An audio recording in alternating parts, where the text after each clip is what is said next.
Hello दोस्तों, स्वागत है आपका लक्ष्य आईएएस पीसीएस में। और फिलॉसफी ऑप्शनल का जो अपना बैच चल रहा है और उसमें अपना जो टॉपिक चल रहा है वो आपके पास जैन धर्म में हम पढ़ रहे हैं अनेकांतवाद को। अनेकांतवाद में हमने पढ़ा कि अनेकांतवाद जो है उस सिद्धांत को हमने पढ़ा, उसके समर्थन में हमने तर्क पढ़े और उसकी आलोचना हमने की।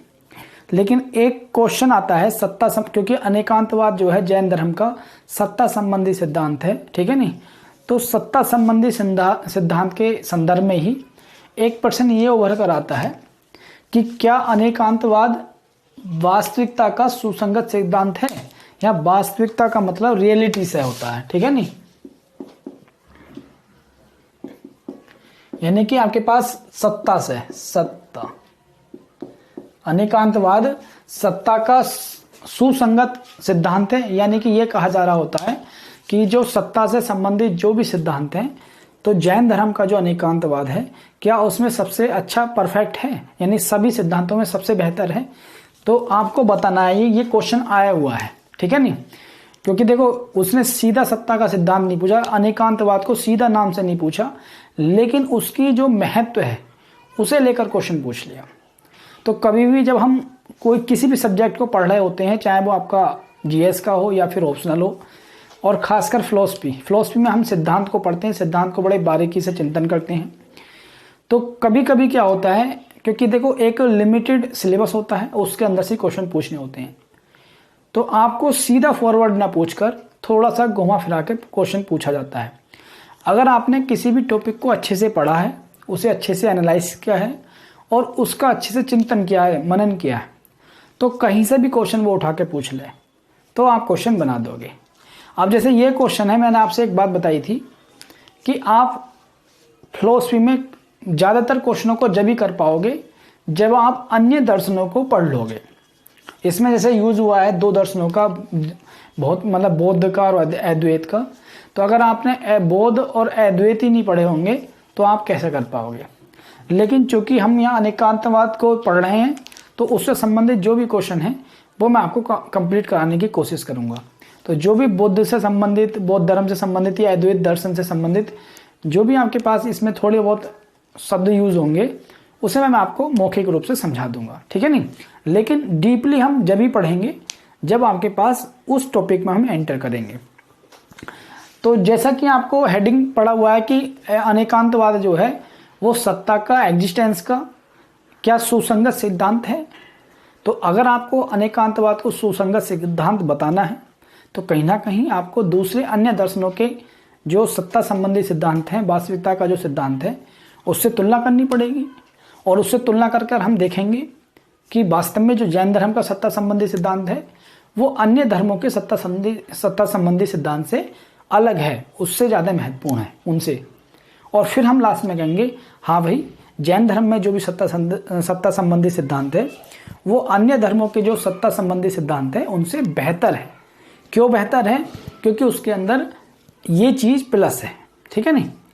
तो हम क्या काम करेंगे, पहले हम भूमिका में एक भूमिका बनाएंगे कि उसने हमसे पूछा नहीं है। देखो क्वेश्चन यही है, अनेकांतवाद वास्तविकता का सुसंगत सिद्धांत है, लेकिन उसने ये कहीं भी नहीं कहा है कि आप अनेकांतवाद के बारे में लिखें। तो ये कभी भी क्वेश्चन, चाहे आप जीएस का कर रहे हो या फिर फिलॉसफी का कर रहे हो, आपके पास ऑप्शनल का, तो आपको ये चीज़ पहले से पकड़नी है कि जो चीज़ में पूछी जा रही है तो पहले आपको एक भूमिका जो है उसके रूप में लिखनी है, उस पर लिखनी है। और फिर जैसे ये क्वेश्चन है तो हमें तो आपके पास फोकस इस पर करना है, वास्तविकता का सुसंगत सिद्धांत, फोकस हमें इस पर करना है, ठीक है नहीं। लेकिन उससे पहले अनेकांतवाद लगा हुआ है तो हमें भूमिका में अनेकांतवाद की बातों को भी लिखना है। तो भूमिका लिखते हुए हम पहले शुरुआत कहाँ से करेंगे, क्योंकि अनेकांतवाद जैन धर्म का तत्वमीमांसा सिद्धांत है। तो हम शुरुआत कहाँ से करेंगे, दो लाइनें जैन धर्म के बारे में लिखेंगे और हम बोलेंगे कि भारतीय दार्शनिक परंपरा में जो जैन धर्म है वो कैसा धर्म है, नास्तिक है, यानी कि वेदों में विश्वास नहीं करता, अनिश्वरवादी है, ईश्वरों में विश्वास नहीं करता, बहुतत्ववादी है, यानी इस जीवन और जगत के मूल में बहुतत्व की सत्ता को स्वीकार करता है, सापेक्षवादी है, यानी कि आपके पास इसके अनुसार जो हमारा समस्त ज्ञान होता है देश काल परिस्थिति पर निर्भर करता है। और वस्तुवादी है, वस्तुवादी भी लिख सकते हैं, वस्तुवादी। वस्तुवादी का मतलब वस्तु की सत्ता को ज्ञाता से स्वतंत्र और पृथक मानता है।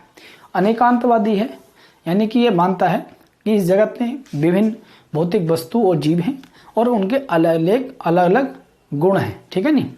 तो पहला आपने 2 लाइनें जैन धर्म के बारे में लिख दी। अब जैसे मैंने सिनॉप्सिस बना रखा है, आप 1-2 बच्चों की रहती है कि सर कैसे इन्हें वर्ड में लिखें, तो वर्ड में लिखने का तरीका यही है, सेम इसी टाइप से लिया कि भारतीय दार्शनिक परंपरा में जैन धर्म एक नास्तिक, कोमा अनिश्वरवादी, कोमा बहुतत्ववादी, कोमा वस्तुवादी, कोमा सापेक्षवादी एवं अनेकांतवादी दर्शन है। जहां अनेकांतवाद जो है, अब अनेकांतवाद के बारे में लिखेंगे, ठीक है नहीं। जहां अनेकांतवाद जैन धर्म का कैसा सिद्धांत है, तत्वमीमांसा सिद्धांत है। फिर उसमें बात लिखेंगे उसके बारे में क्या बोलता है, जिसके अनुसार अनेकांतवाद के अनुसार इस जगत में जो है अनेक चेतन जीव हैं, यानी कि जो जीवों की संख्या है वो असंख्य है, और अनेक ही भौतिक वस्तु हैं, यानी कि ये जो जगत है वो अनेक चेतन जीव और भौतिक वस्तु से मिलकर बना है, और उनके अनेक ही प्रत्येक भौतिक वस्तु का अनेक धर्म है, यानी प्रत्येक भौतिक वस्तु के अनेक धर्म है, यानी कि कोई भी भौतिक वस्तु है उसके ऐसा नहीं है एक ही धर्म है, उसके विभिन्न गुण हैं। ठीक है नहीं। और तथा ये चेतन जीव और भौतिक वस्तु परस्पर भिन्न हैं और स्वतंत्र हैं। ठीक है नहीं, स्वतंत्र रूप से सत है। यानी अनेकांतवाद ये कहता है कि ये जो जगत है वो अनेक जीवों और भौतिक वस्तु से मिलकर बना है, और जिनके अनेक जो है गुण धर्म है, और आपके पास ये जो चेतन जीव है और भौतिक वस्तु ऐसा नहीं कि एक दूसरे पर निर्भर है। चेतन जीव और भौतिक वस्तु एक दूसरे से अलग हैं। चेतन जीव का मतलब आत्मा से है। ठीक है नहीं। मैंने आपको कल बताया था कि जैन धर्म मतलब अन्य दर्शनों में जिसे आत्मा कहा गया है उसे जैन धर्म में जीव कहा गया। तो ये जो चेतन जीव है यानी आत्मा, और ये जो भौतिक वस्तुएं हैं ये परस्पर स्वतंत्र हैं और अलग हैं, पृथक हैं। क्यों? क्योंकि जैन धर्म कैसा दर्शन है? वस्तुवादी, यानी वस्तु की सत्ता ज्ञाता से स्वतंत्र और पृथक है। तो ज्ञाता कौन है? चेतन जीव। तो ये बताता है कि ये जो जगत में भौतिक वस्तु आपको दिखाई दे रही हैं इनकी सत्ता ज्ञाता से पृथक और स्वतंत्र है, यानी चेतन जीव से।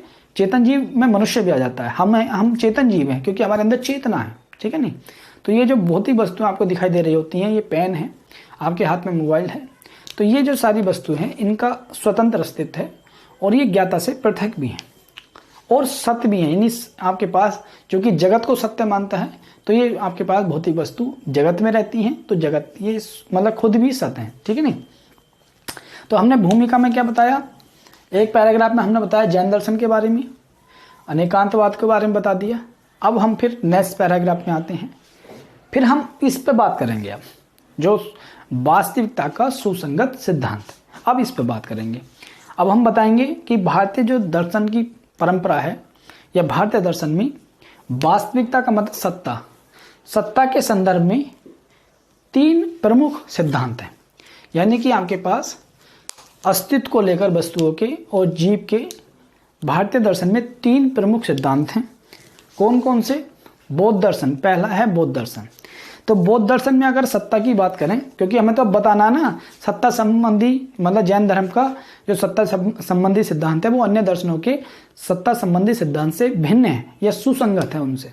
तो हम क्या काम कर रहे हैं? अब हम ये बता रहे हैं कि सत्ता से संबंधित भारतीय दर्शन में जो भी सिद्धांत हैं उसमें 3 सिद्धांत जो है वो प्रमुख हैं, जिसमें बौद्ध का है एक अद्वैत दर्शन यानी शंकराचार्य का है, और एक जैन धर्म का है। अब इन तीनों को हम लिखेंगे और तीनों में फिर हम देखेंगे किसका अच्छा है, और अगर जैन धर्म का अच्छा है तो हम लास्ट में कॉन्क्लूजन में लिख देंगे कि भाई जैन धर्म का अच्छा सिद्धांत है और इसलिए इसे कहा जा सकता है कि सुसंगत सिद्धांत है। तो चलते हैं आपके पास। तो जब सत्ता के 3 सिद्धांत हैं भारतीय दर्शन में, पहला है बौद्ध धर्म। तो बौद्ध धर्म में आपके पास सत्ता के संदर्भ में क्या कहा गया है? बौद्ध धर्म में ये बताया गया है कि उसी वस्तु की सत्ता है या सत्व है। सत्य का मतलब वास्तविकता, ठीक है ना, रियलिटी, यानी कि वही चीज वास्तविक है जिसमें किसी भी कार्य को उत्पन्न करने की शक्ति है। यानी कि कोई भी वस्तु अगर उसमें किसी कार्य को करने की पावर है तो ही उसे सत कहा जाएगा। अगर वो किसी कार्य को नहीं कर सकती, उसमें उत्पन्न करने की क्षमता नहीं है, तो वो सत्य नहीं है। ऐसा मानता है बौद्ध धर्म। और ये भी मानता है कि जो भी वस्तु सत्य है वो प्रतिक्षण परिवर्तनशील भी है, यानी कि उसका जो सत्ता है, उसका जो अस्तित्व है वस्तु का, वो प्रतिक्षण है, यानी कि क्षणिक है। अर्थात वस्तु की सत्ता जो है वो प्रतिक्षण परिवर्तनशील है। यानी कि बौद्ध धर्म ये कहता है, ये जो पेन है आपके पास दिखाई दे रहा है आपको मार्कर, ये आपके पास ट्रू है, लेकिन ये जब भी ट्रू है जब इसमें किसी कार्य करने की क्षमता हो, पहली चीज। दूसरी चीज ये कहता है बौद्ध धर्म कि ये जो आपके पास अगर ट्रू है यानी सत्य है, तो ये इस प्रतिक्षण मतलब क्षणिक है इसकी सत्ता।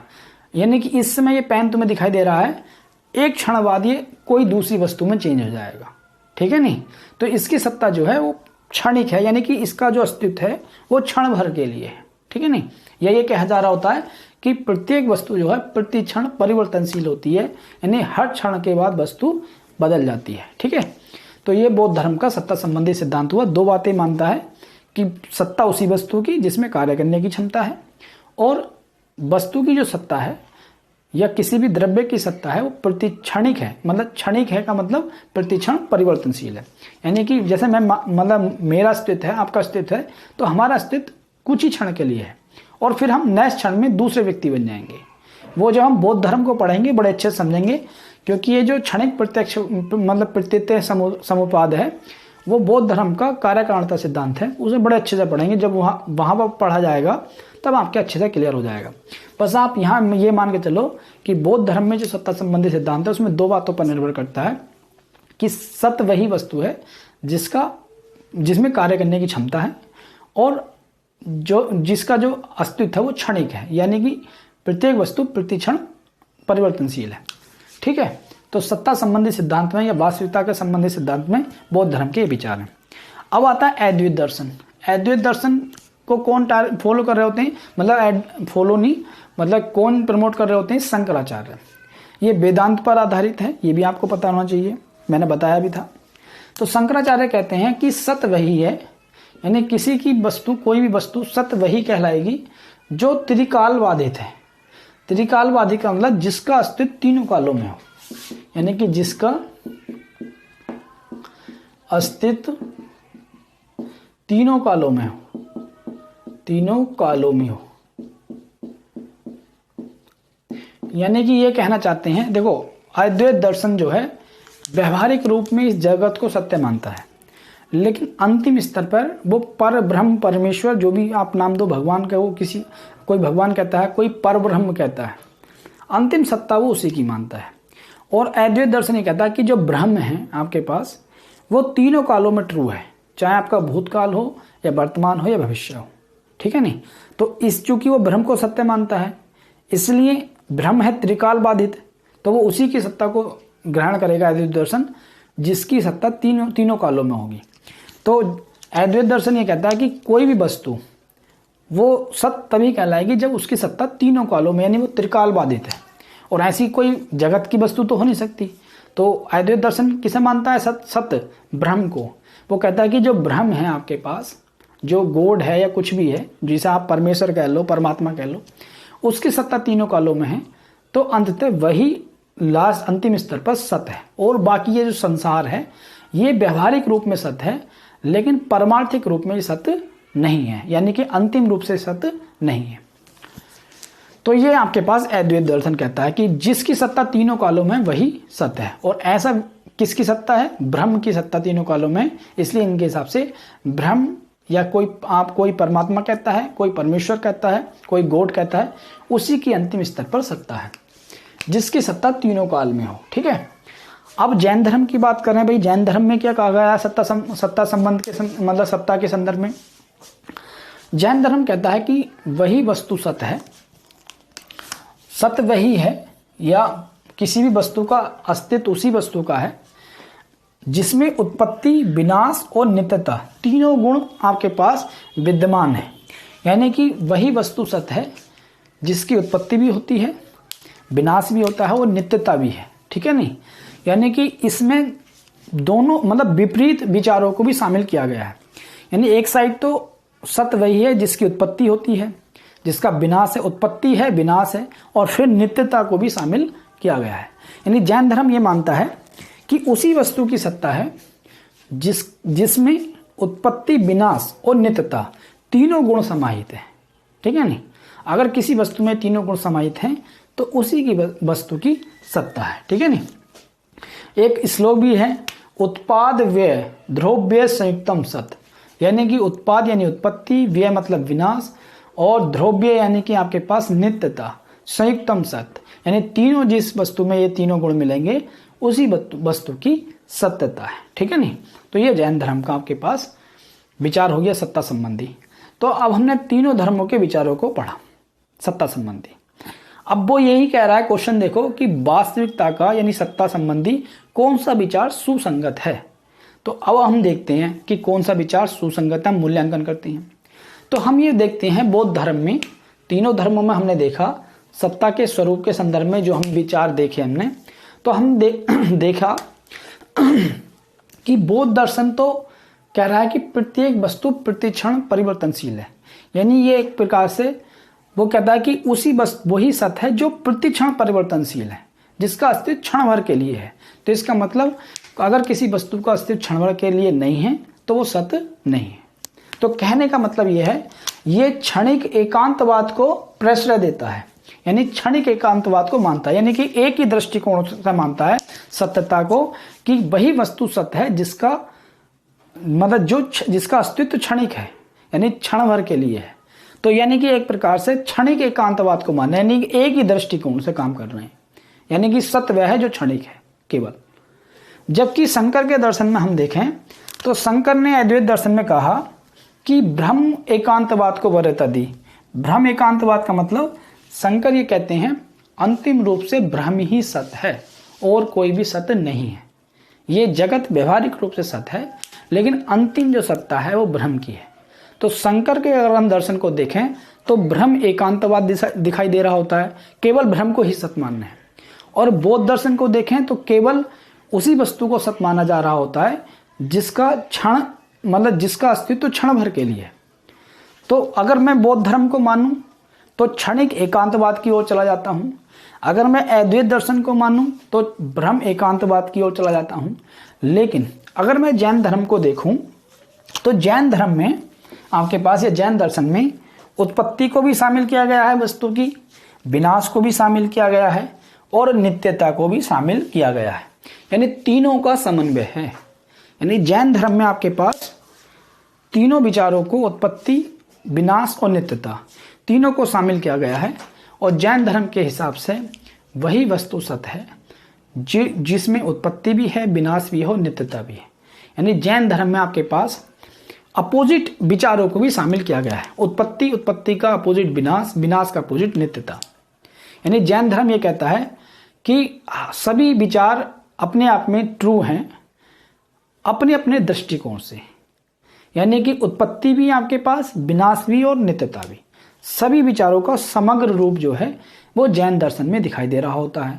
जैन दर्शन ये मानना होता है कि अगर ये पेन इससे ये कहता है कि मेरा धर्म ठीक है, मान लो ये हिंदू है, ये मुस्लिम है और सिख ईसाई, ठीक है नहीं, अगर ये हिंदू कहता है कि मेरा ही धर्म ठीक है, ठीक है, और मुस्लिम कहता है कि मेरा ही धर्म ठीक है, और भी अन्य कहते हैं कि मेरा ही धर्म ठीक है, तो जैन धर्म कहेगा कि भाई उत्पत्ति के हिसाब से, विनाश के हिसाब से या नित्यता के हिसाब से सभी के दृष्टिकोण से ये यानी विपरीत विचार भी एक साथ रह सकते हैं।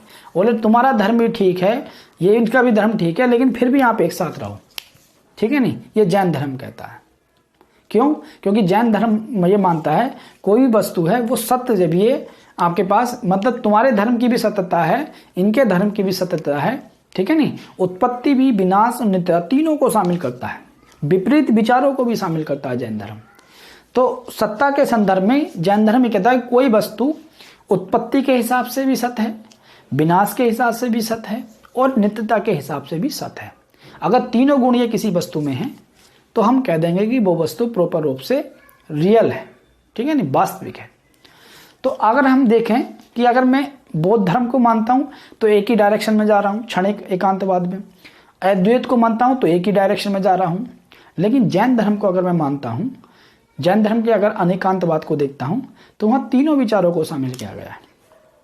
यानी कि हर प्रकार का जो विचार है उसे सहमति दी गई है। यानी सत्य में वही सत्य है जिसमें उत्पत्ति, विनाश और नित्य तीनों हो। तो जैन धर्म का जो सत्ता संबंधी सिद्धांत है, जैन धर्म ये कहता है कोई भी वस्तु पर्याय और गुण, ये दो वस्तु के गुण होते हैं। पर्याय क्या होता है? आगुंतक गुण होता है, जैसे सुख, दुख, इच्छा, ठीक है नहीं। कोई भी वस्तु पर्याय के दृष्टिकोण से, यानी कि अब उसका जो गुण है पर्याय, उसके दृष्टिकोण से उत्पन्न और परिवर्तनशील होती है।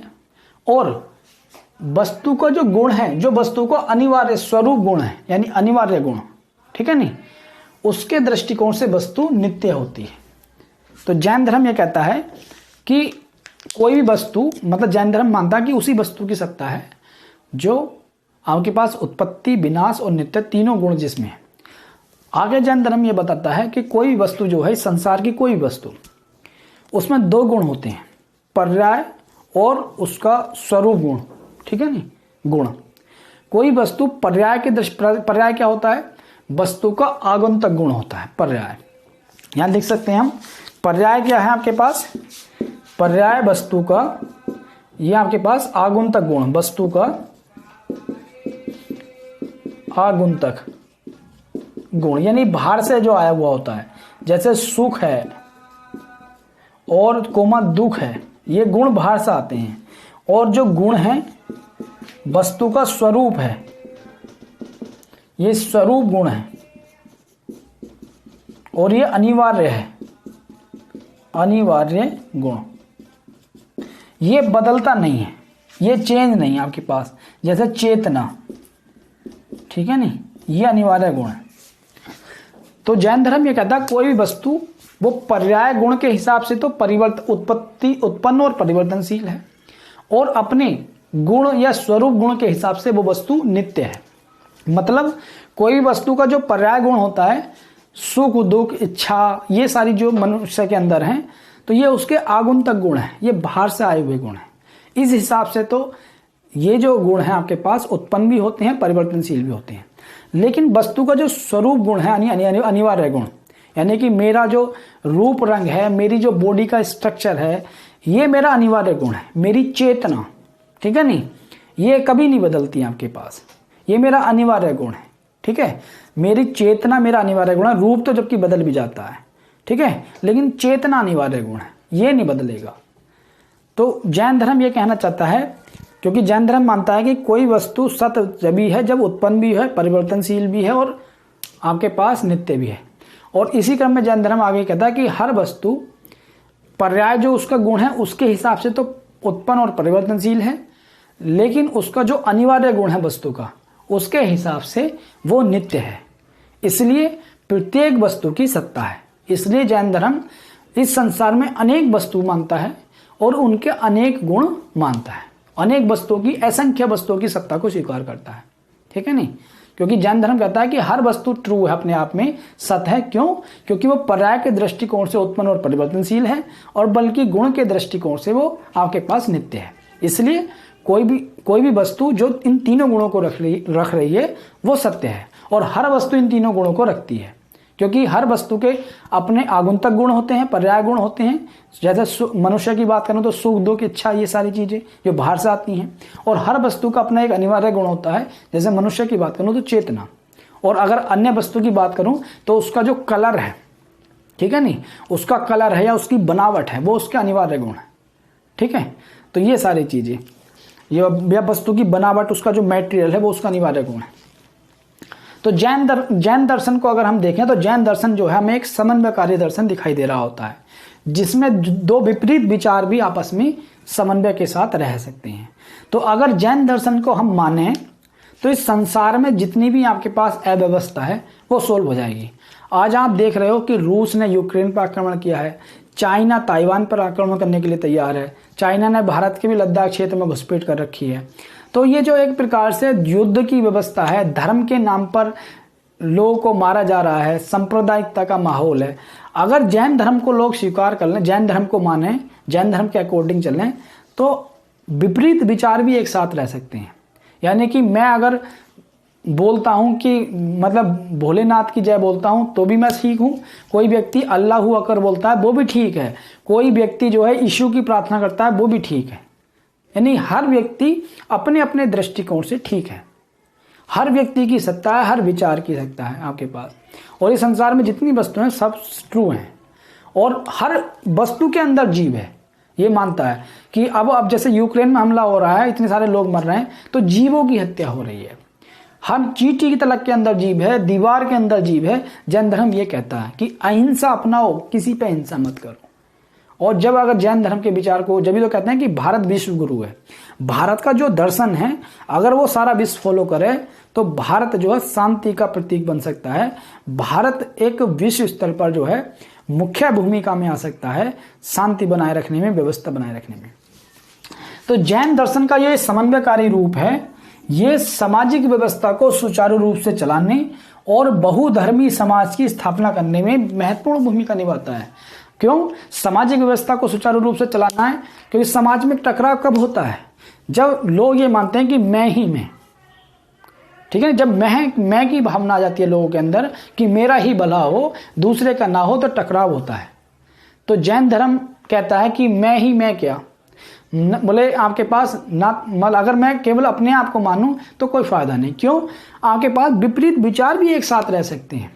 आप चाहे किसी भी धर्म को मानते हो, आप किसी भी व्यवस्था में विश्वास करते हो, कोई बात नहीं, लेकिन वो भी साथ रह सकते हैं। क्यों? क्योंकि वस्तु आपके पास, हमारा जो किसी वस्तु के संदर्भ में ज्ञान होता है वो न्यायवाद के अनुसार आंशिक होता है, और वस्तु जो है अलग अलग गुण होते हैं, उसके अलग अलग दृष्टिकोण से वो ट्रू है। यानी कि ईश्वर देखो, सब लोग ईश्वर को ही तो पूज रहे हैं। कोई भगवान कहता है, कोई अल्लाह कहता है, कोई यीशु कहता है।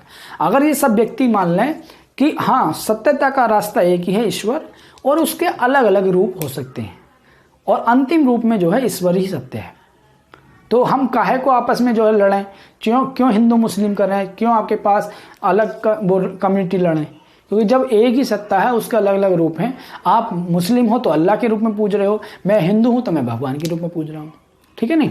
तो जैन धर्म का अगर आप समन्वयकारी विचार को अगर माने तो सामाजिक व्यवस्था बनेगी, और उससे न केवल सामाजिक व्यवस्था बनेगी बल्कि बहुधर्मी समाज, यानी इस समाज में विभिन्न धर्म एक साथ रह सकते हैं। इसलिए जैन धर्म का जो सत्ता संबंधी विचार है वो अन्य धर्म यानी बौद्ध और अद्वैत के दर्शन से अधिक सुसंगत दिखाई दे रहा होता है। क्यों? क्योंकि बौद्ध धर्म केवल क्षणिक एकांतवाद की बात करता है, और अद्वैत दर्शन ब्रह्म एकांतवाद की बात करता है, लेकिन बौद्ध जैन दर्शन कहता है कि उत्पत्ति, विनाश और नित्यता तीनों एक साथ रह सकते हैं, यानी विपरीत विचार भी तीनों एक साथ रह सकते हैं। अगर ये बातें आपके पास सब लोग इसे स्वीकार करें तो विपरीत विचारधारा भी एक साथ रह सकती है, ठीक है नहीं? जिससे न केवल सामाजिक व्यवस्था बनेगी बल्कि बहुधर्मी समाज की स्थापना होगी और वैश्विक शांति की प्रक्रिया भी सुनिश्चित की जा सकती है। तो ये मैंने आपको बताया कि जैन धर्म का मतलब अनेकांतवाद जो है वो सत्ता के संदर्भ में सुसंगत सिद्धांत है या नहीं, वो हमने डिस्कस कर लिया। ये क्वेश्चन यूपीएससी में आया हुआ है। तो देखो, है तो वही आपके पास जो मैंने आपको पढ़ाया है, बस क्या है, क्वेश्चन की शक्ल बदल दी। जब आप बौद्ध पढ़ लोगे, अद्वैत पढ़ लोगे, तो ये क्वेश्चन करना आपके लिए आसान हो जाएगा, ठीक है नहीं? और कोशिश मैंने करी है आपको अच्छे से समझाने की।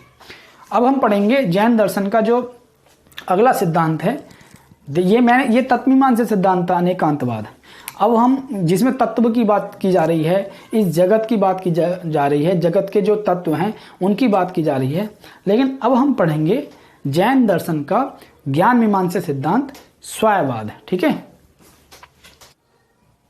अब हम जैन दर्शन में पढ़ेंगे जैन दर्शन का ज्ञान मीमांसा सिद्धांत। ज्ञान मीमांसा सिद्धांत यानी कि इसे न्यायवाद बोला जाता है, और ज्ञान की सापेक्षता का सिद्धांत भी बोला जाता है, the theory of relativity of knowledge, ठीक है नहीं? ज्ञान की सापेक्षता का सिद्धांत। तो ये आपके पास ज्ञान, जो जैन धर्म है उसका जो ज्ञान मीमांसा है वो न्यायवाद में आपके पास दिखाई दे रही होती है। न्यायवाद जैन धर्म का ज्ञान मीमांसा सिद्धांत है, और इसे ज्ञान की सापेक्षता का सिद्धांत ही बोला जाता है, the theory of relativity of knowledge, ठीक है? क्या है आपके पास न्यायवाद, वो देखते हैं। न्यायवाद जैन धर्म का जो तत्वमीमांसा सिद्धांत है अनेकांतवाद, उसकी ज्ञान मीमांसीय अभिव्यक्ति है। यानी कि अनेकांतवाद में जो ये बताया गया है कि विश्व में अनेक भौतिक वस्तुएं हैं और अनेक भौतिक जीव हैं और उनके अनेक जो है गुण धर्म हैं, उसकी जो अभिव्यक्ति है वो हमें कहाँ मिलती है? ज्ञान मीमांसीय अभिव्यक्ति शायवाद में मिलती है देखने को, ठीक है नहीं। और ये जैनियों के परामर्श संबंधी मत को प्रकट करता है। यानी जैनियों का जो परामर्श या वाद विवाद का जो मत है, विचार का जो मत है, उसे प्रकट करता है। इसके अनुसार ये शायवाद ये कहता है कि जो भी हमारा समस्त ज्ञान है, हमारा जो भी ज्ञान है, वो देश काल गुण एवं परिस्थिति से आवृत होने के कारण या देश काल गुण परिस्थिति के सापेक्ष होने के कारण सापेक्षित और आंशिक होता है। यानी शायवाद ये कहता है कि संसार में किसी वस्तु के बारे में जो हमारा ज्ञान है वो देश काल परिस्थिति के अनुसार सापेक्ष होने के कारण आंशिक होता है, सापेक्ष होता है, ठीक है नहीं। शायवाद ये कहता है। और शायवाद की जो भाषा, मतलब शायवाद जो है एक प्रकार से ये भाषा की निर्दोष प्रणाली है। यानी यहाँ तक तो शायवाद हो गया कि इसका जो आपके पास क्या कहता है शायवाद, ठीक है नहीं। हमारा समस्त ज्ञान जो है देश काल परिस्थिति पर निर्भर करता है। यानी कि आप कहाँ हो, आप इंडिया में हो या अमेरिका में हो, ठीक है नहीं, देश में काल में किस समय की बात है, क्या सिचुएशन है, उस हिसाब से। जैसे मान लो कनक कनकते सो गुनी माद कथा अधिकाय बा पाए बोरात बा खाए बोरात। तो ये आपने कहा, मतलब सुना होगा। तो कनक कनक ये दो वर्ड हैं, एक धतूरे के लिए यूज होता है कनक और एक सोने के लिए यूज होता है।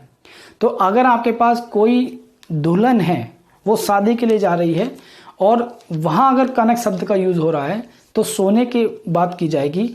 और अगर आपके पास धतूरे के संदर्भ में अगर बातचीत हो रही है, वहाँ कनक का यूज हो रहा है तो धतूरे के संदर्भ में बात की जाएगी। तो यानी कि आपके पास शब्द वही हैं, लेकिन देश काल और परिस्थिति के अनुसार उनका अर्थ अलग अलग है, ठीक है नहीं। शायवाद भी कहता है कि हमारा जो भी ज्ञान है वो देश काल परिस्थिति के अनुसार होता है और देश काल परिस्थिति पर निर्भर करता है, इसलिए हमारा ज्ञान सापेक्ष और आपके पास सापेक्ष और आंशिक होता है। यानी पूर्ण रूप से सत्य नहीं होता, उसके ज्ञान की डायमेंशन और भी हो सकती हैं।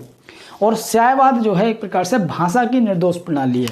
हमारी जो लैंग्वेज है उसे निर्दोष बनाने के लिए शायवाद का यूज होता है। अगर मैं कहूँ कि ये पेन रेड है तो शायवाद की लैंग्वेज में मैं कहूँगा स्यात ये पेन रेड है। तो यानी कि स्यात जब मैंने अपने वर्ड के आगे लगा दिया तो इसका मतलब क्या होगा कि अगर इस पेन के संदर्भ में कोई और अन्य ज्ञान भी निकल कर आता है तो वो भी गलत नहीं होगा। अगर मैं ये कहता हूं कि यह पेन केवल रेड है, तो केवल रेड का मतलब मैंने एक डायमेंशन में इसकी पेन को एक्सप्लेन किया। लेकिन अगर जैन धर्म के अनुसार स्यात इसके आगे लगा दिया तो यानी कि इस पेन के संदर्भ में और भी कोई नॉलेज होगी, वो भी सत्य होगी। तो यानी कि आपके पास किसी वस्तु के बारे में पूर्ण ज्ञान कभी प्राप्त नहीं होता, आंशिक ज्ञान प्राप्त होता है, ऐसा शायवाद कहता है। तो अपनी भाषा को निर्दोष बनाने के लिए कि यह पेन केवल रेड है, तो मेरी भाषा जो है वो आपके पास इसमें कमी है। क्योंकि अगर इस पेन के बारे में कोई अन्य तर्क निकल आया, ठीक है नहीं, कोई अन्य ज्ञान निकल आया, तो मेरा ज्ञान क्या हो जाएगा, वो एक तरफा हो जाएगा।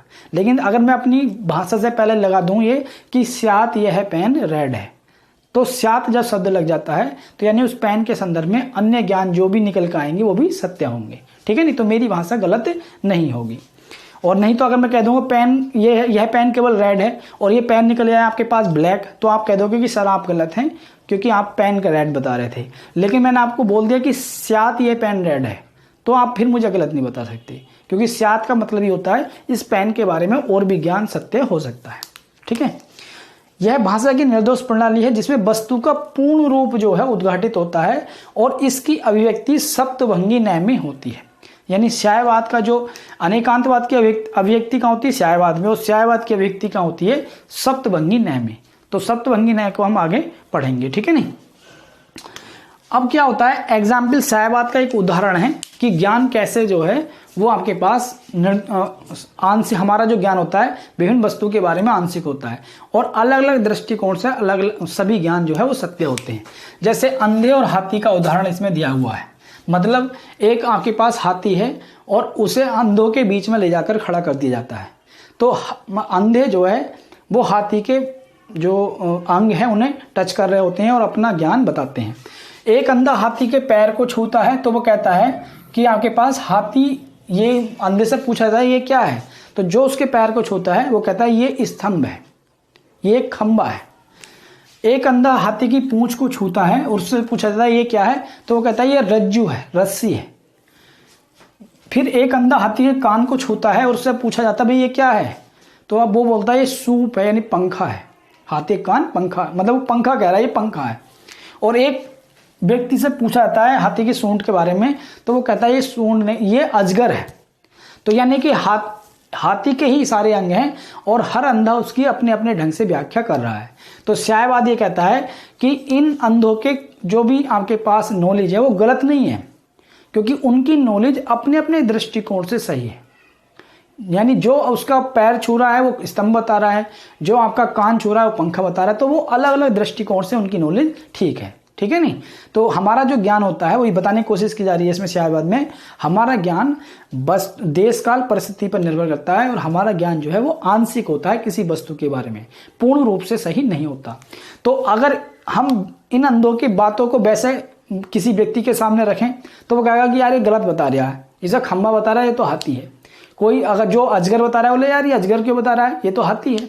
लेकिन जैन धर्म ये कहता है कि जो अजगर बता रहा है हाथी के, जिसने सूंड को छुआ है और वो उसे अजगर बता रहा है, तो गलत नहीं है, उसका ज्ञान सही है, क्योंकि उसका ज्ञान उस दृष्टिकोण से सही है जिस दृष्टिकोण से वो नॉलेज प्राप्त कर रहा है, ठीक है नहीं। तो जैन धर्म ये कहता है कि ये संसार में जितनी वस्तु हैं उनके संदर्भ में जो हमारा ज्ञान होता है वो आंशिक होता है, पूर्ण रूप से हम किसी वस्तु का ज्ञान प्राप्त नहीं करते, ठीक है नहीं। और स्यायवाद जब किसी ज्ञान के आगे लग जाता है, भाषा के आगे लग जाता है, तो हमारी जो भाषा है वो पूर्ण रूप से निर्दोष हो जाती है, ठीक है नहीं। अगर इसे हम ये बोलेंगे कि यह केवल स्तंभ है, हाथी के बारे में अगर पैर के बारे में बोलेंगे यह केवल स्तंभ है, तो हमारा ज्ञान गलत हो जाता है। लेकिन वही मैं बोल दूंगा स्यात यह स्तंभ है, तो यानी कि हाथी के बारे में जो और विचार हैं, सूंड के या आपके पास पंख के, उसके कान के, वो सब विचार ठीक हैं, उसमें शामिल हो गए, ठीक है नहीं। तो स्यायवाद जो है भाषा की एक निर्दोष प्रणाली है, और जिस भाषा के आगे स्यात लग जाता है तो वो जो आपके पास शब्द है वो आपके पास निर्दोष हो जाता है, यानी गलत नहीं होता, क्योंकि स्यायवाद का मतलब है कि और अन्य ज्ञान भी इसमें सम्मिलित किए जा सकते हैं।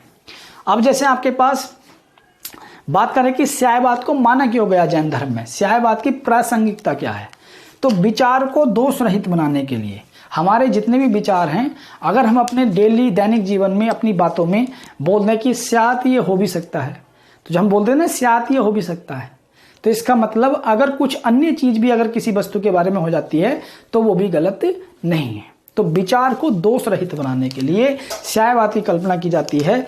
और विभिन्न धर्मों में जो विद्यमान हट धर्मिता है, यानी कि मेरा ही धर्म ठीक है, अगर हर धर्म ये मान के चले कि स्यात मेरा धर्म ठीक है, तो इसका मतलब अन्य धर्म जो हैं वो भी गलत नहीं है, उनके भी अपने दृष्टिकोण से उनके धर्म भी ठीक हैं।